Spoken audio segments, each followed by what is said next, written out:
Alright, good afternoon mga kadogo, no? Ito ulit, once again, Mr. Doggy Style TV, no? Follow-up vlog lang to for today, na Tanggara kala ko nag-hit na si Pickles kasi may mapula-pula dun sa kanyang bulba kanina. So, tinry kong sundutin ng Johnson Buds, which is hindi ko na napakita, no? Wala, negative pala eh. Kala ko nag-hit eh, tapos binilang ko, wala pa nga. Oh. Kasi may pula talaga, may pula. May pala pinkish lang talaga yung bulba niya. Ito, ang kulit pa nga eh, tingnan niyo.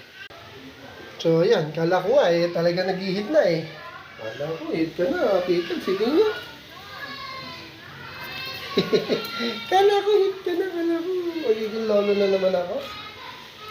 It's a prank! Wala, hindi pala hit. So yun, it's a prank, hindi pala talaga nag-hit si Pickles. So okay lang, marami pa namang oras at alam ko naman hindi pa talaga mag-hit kasi kulang pa sa buwan. Okay, kala ko magiging lolo na ako mga kadogo. Dito muna. Till next time! Thank you for watching.